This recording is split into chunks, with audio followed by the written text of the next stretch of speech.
We've started to see previews for the Metal Gear Solid collection arriving for the current consoles. That's right. And PCs.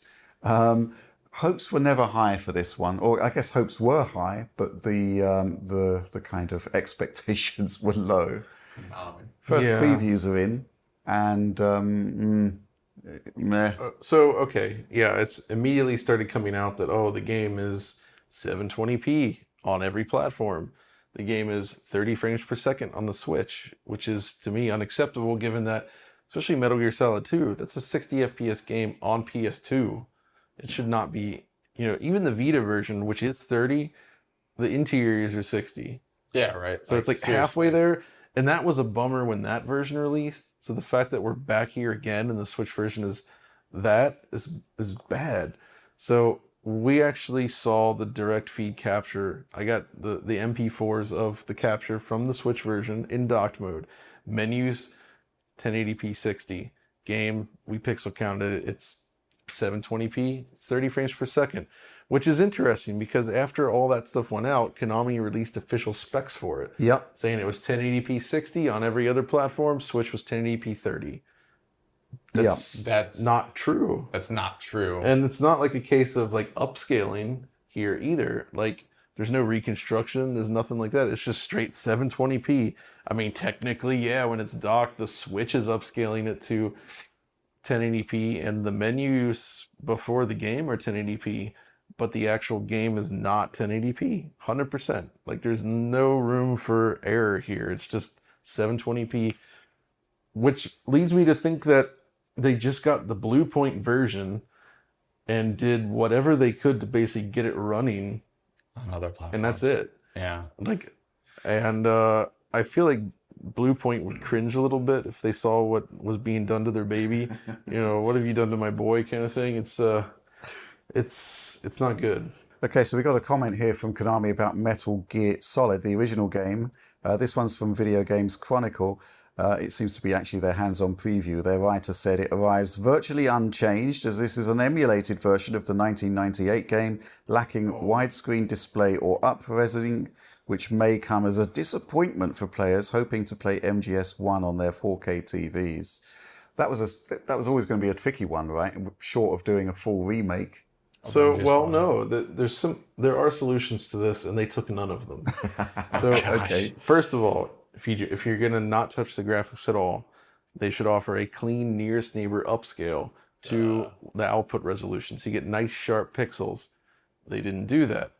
You could have also gone a little bit further and taken more of a DuckStation-like emulation approach where you clean up the wobbling vertices by, implementing that PGXP style solution to fix the precision issues in PlayStation. So you get perspective correction.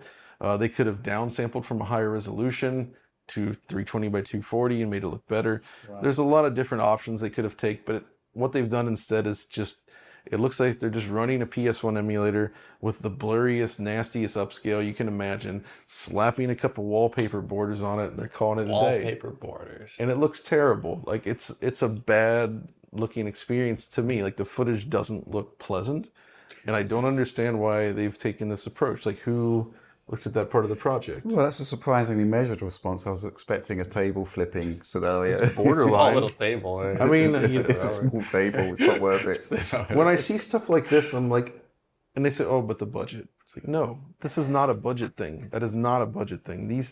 The budget doesn't dictate that you use crappy bilinear filtering to upscale the image.